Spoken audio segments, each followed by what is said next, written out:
To have a baby with a woman, at least she needs to be attractive. Stop the car. Stop the car, please. $100 from her wallet and threw it on the car seat. It's for the taxi. Thank you for your help. I hope I never see you again. Natalie was 19, drunk and deliriously happy that night. She was going to marry Nick, the love of her life, the very next day. Her head was buzzing from the drinks, but she remembered stumbling her way down the dimly lit corridor to her room. She was out as soon as she hit the bed. It was much later when Natalie felt the bed sink under Nick's weight. His heavy hand pulled her close. Come close. No, let me go. We have to wait. I can't. Natalie wanted her wedding night to be her first time, but things were spiraling out of control, fast. She let her desires take control. When she woke up in the morning, she couldn't help but smile. Even though she had a splitting headache, she felt deliciously sore and alive. She heard Nick taking a shower in the bathroom and had half a mind to join him when she heard a knock on the door.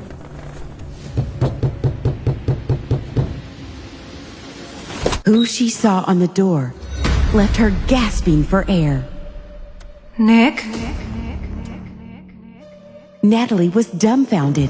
If Nick was here, who was in the shower? Who was the man she had mistaken for Nick last night? The mess in the room was evidence of what had happened there. Natalie didn't know how to explain and barely got a grip on her thoughts. How could she have lost her virginity under such strange circumstances? What should she do? She couldn't bear to stay in this room even a second longer. She hurriedly picked up her clothes from the floor and rushed home. But bigger surprises awaited her. How? How could you do that? Natalie's father, Tom, was furious. She knew she wasn't going to get any support from her family either. Her stepmother never liked her. She was truly enjoying Natalie's ruin. And her stepsister Cheryl, they were never really close. Nick was the only one who could have understood her. But her pleas fell on deaf ears. Natalie tried to explain, but even she couldn't understand how she could have mistaken the stranger for Nick. Was she really that drunk? Was this truly just an accident? Or was she missing a crucial clue? She had rushed out of the hotel in panic without even checking who the man was. And now she had no way to prove herself innocent. Nick, I need you. No, you don't. There will be no wedding. Natalie couldn't believe her ears. They had been together for 3 years and were about to get married. With a look of pure disdain, he turned around and strode off down the corridor. Natalie started panicking as tears rolled down her cheeks. It was so painful that she could no longer breathe. Cheryl, it's not my fault, believe me, please. I believe you, honey. For a second, Cheryl gave her hope before she brought out her wretched phone, and Natalie started to get her answers. She was set up. Her life was ruined by her own sister. Meanwhile, in his office at the Claire Group, Bryce was looking at his assistant with a malicious expression. He had just received proof that last night he was set up, probably by his business rivals. He was drugged and sent to a different room than the one he had booked for himself. The girl had been brought in the same room earlier that night, and she too seemed drugged. Under the influence, Bryce and that girl had lost their senses and couldn't suppress their desires. So, what do you do now? Cheryl, I don't understand. Natalie was getting one shock after another. How did Cheryl get this video? Why was she doing this to her? How did you? At the party last night, Cheryl had secretly spiked Natalie's drink. When the drugs kicked in, she pretended to help Natalie to her room. but actually took her to someone else's room, telling her that Nick was waiting for her with a surprise. So later, under the influence, Natalie didn't suspect a thing and believed the man in the room was Nick. But why? Because I want to marry Nick. Natalie's world had fallen apart. Her stepsister was in love with her fiancé, and she was ready to go to any lengths to have him. Natalie was so angry that she couldn't utter a single word. Her whole body was trembling with fury. She rushed forward hysterically and wrapped her hands around Cheryl's neck. Hearing the commotion, her father rushed out angrily. It was her! She set me up! How dare you accuse my daughter of anything? You're just as wild as your mother was. Unable to bear the pain any longer, she was on the verge of tears. From now on, she's no longer my daughter. What? Dad, what? Natalie's father was easily influenced by her stepmother. He was an egoistic man, and he was deeply embarrassed when Nick canceled the wedding. He told Natalie to pick up her stuff and leave the country immediately. Natalie thought of her mother and her childhood, but no matter how hard she wished, she could never return to that time. Cheryl continued to pretend that she was innocent and gloated as she watched Natalie get kicked out of her house in a sorry state. Bryce told his assistant to go and check the identity of the woman who was in the room, but the assistant couldn't find her because at the same time, Natalie was being sent away. Natalie didn't even stay a night before she was packed off and sent out of the country. She had been exiled without knowing when she could return. She had lost everything in one night. From now on, she was on her own and alone in this world. But one question kept nagging her. Who was the man she had slept with the night before? 9 years had passed since she had been exiled, and in all that time, she hadn't made even one phone call to her family. All her feelings had been erased on the day she was thrown out. Her father treated her like she was dead, and as if he couldn't care less about it. But last night, she had received a call from him asking her to come back. He didn't give any reason. He just said it was urgent now. She was on her way home, but this time she wasn't alone. Lost in her thoughts, she suddenly heard a lovely, gentle voice beside her. Mom, hurry up! It was Liam, her son, her most precious treasure. Only after she left the country did Natalie realize that she was pregnant. Although she was all alone, Natalie decided to raise him on her own. Liam had never known who his father was. Now that Natalie was going back, she had decided to find that man after all. Here you go. You'll be fine to first class. Come on, I'm sorry. Are you serious? Is this an airplane or kindergarten? I'm sorry, what? I don't buy expensive tickets to listen to children screaming. Mike, take the tickets away from her, please. What? Natalie couldn't believe the audacity of this man, and they got into an argument. At that moment, neither Bryce nor Natalie recognized each other. They didn't realize that they had slept together 9 years ago. But while the two of them were arguing, Liam was looking at the man intently, and he noticed something. He stood quiet for 2 seconds before hurling himself at Bryce and then shouted, "Daddy!" Natalie and Bryce were completely taken aback. Liam, what are you doing?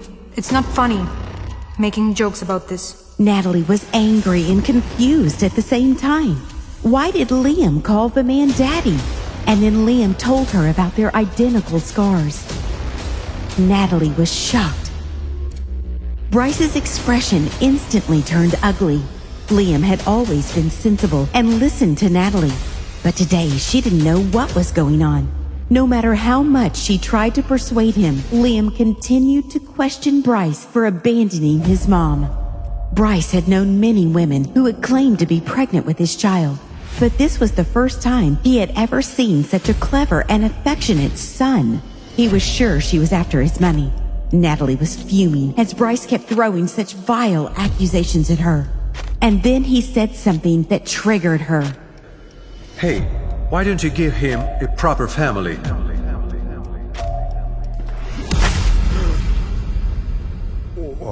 Don't you dare tell me and my son how to live our lives. Liam, come on. Natalie ignored the fuming man and went on her way. No woman had ever put Bryce in his place before. They were all infatuated with his strength and authority. But for the first time, he had met his match, and he was amused by her. Natalie didn't understand why Liam had called him Dad.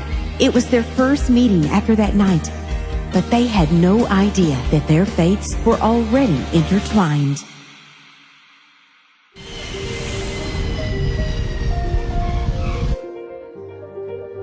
But a few hours later, none of this mattered. Natalie was returning to her hometown without a clue of what had happened there. As she led Liam out of the airport, she bumped into Cheryl and Nick, who had come to pick her up, and the fog started to lift. Hey, Natalie. Cheryl held Nick's hand and smiled, leaning on his shoulder. Natalie thought that she no longer felt anything for them. But after seeing this, the hatred in her heart skyrocketed. Her stepsister and her ex-fiancé were getting married.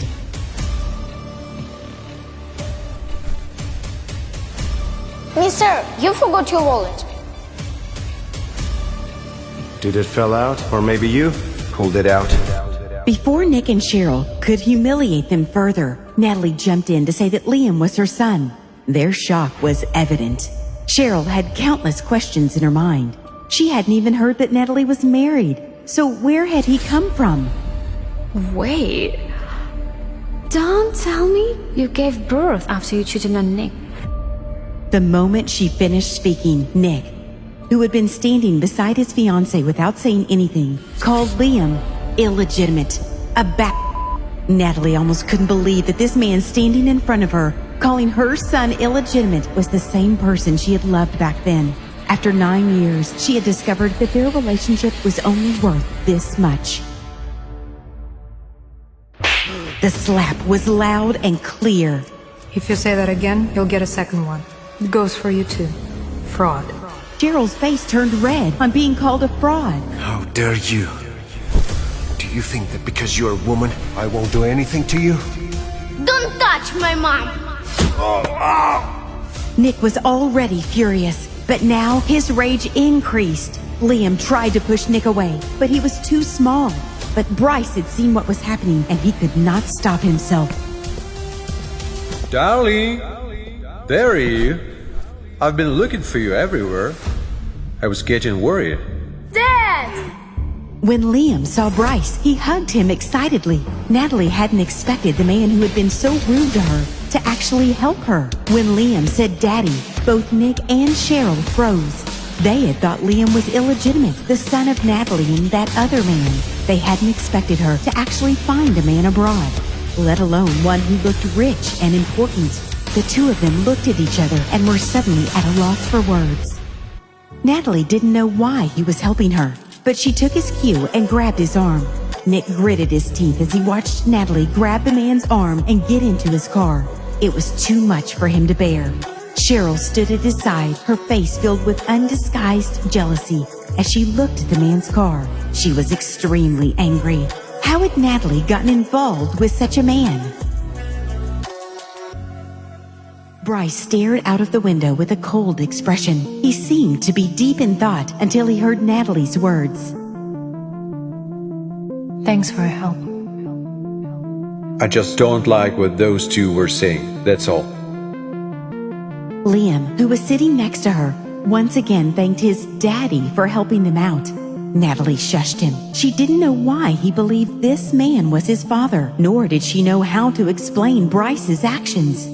She explained to Liam that this man had only stepped in to stop those mean people from bullying them. But Liam wasn't backing down. To have a baby with a woman, at least she needs to be attractive. These words stabbed Natalie's sore spot, and her expression hardened. She had been grateful to him for saving her, but now it seemed there was no difference between him and Nick. Stop the car. Stop the car, please. She didn't want to say anything else. Bryce looked at her in confusion. When the car stopped, she got out, removed their luggage, took $100 from her wallet, and threw it on the car seat. It's for the taxi. Thank you for your help. I hope I never see you again. She took Liam's hand, pulled the suitcase, and strode off, not giving Bryce any time to react. He looked at the $100 bill she had thrown at him and squinted his eyes dangerously. When was the last time a woman had spoken to him so bluntly? Usually, women didn't dare to get angry with him, not even when he was being rude to them. He gritted his teeth and gestured to the driver to drive. Natalie didn't go straight to the family home after getting out of Bryce's car. Instead, she took a cab to another place.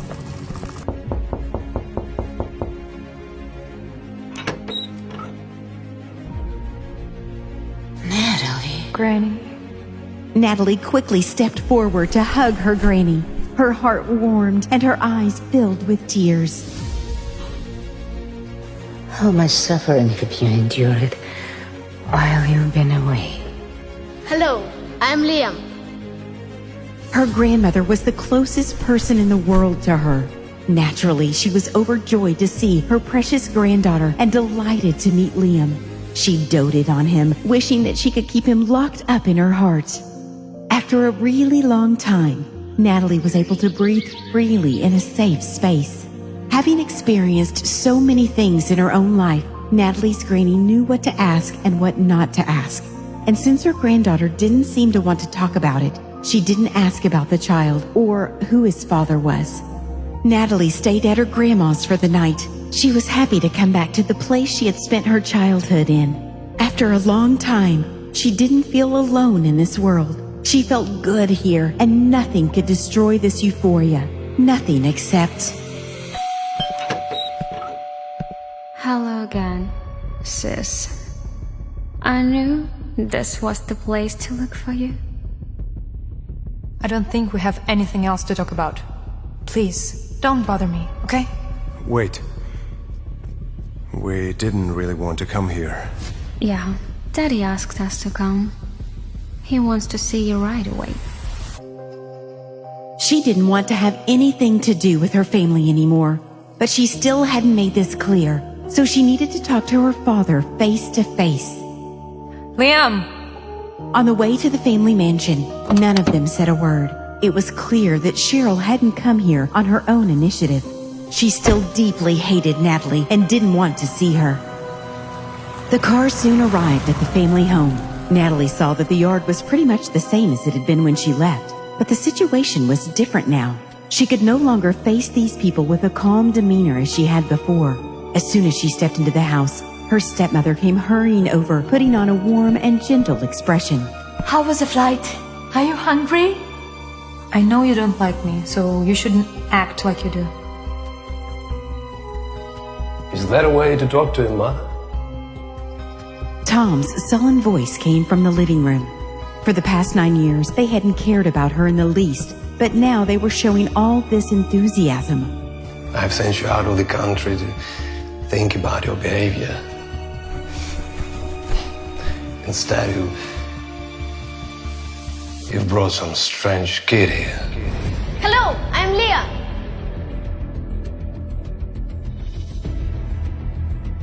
I will never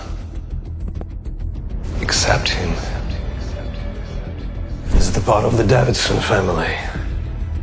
Tom was breathing heavily, and Cheryl found the perfect opportunity to instigate him. Daddy, don't be so angry. This child, it's not his fault. Besides, he's your grandson. Don't you dare call him that. She purposely emphasized the word grandson because she knew this would make Tom even angrier. No one knew what it had been like for Natalie to be exiled abroad.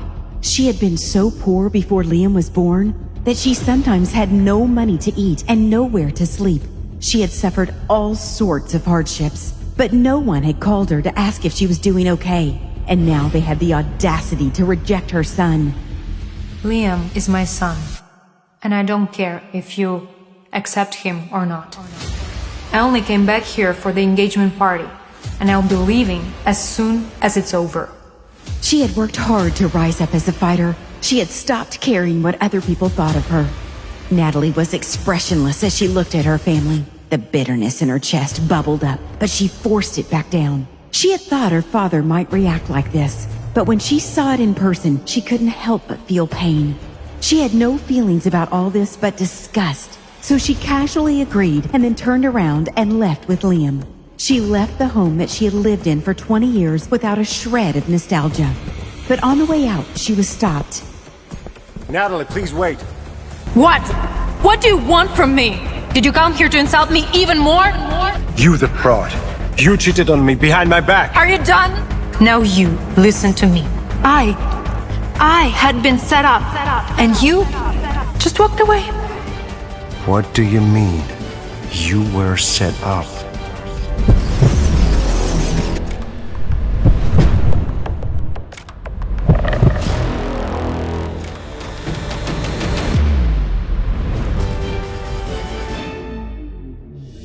Listen to the audio series, The Return, only on the Pocket FM app. Download now.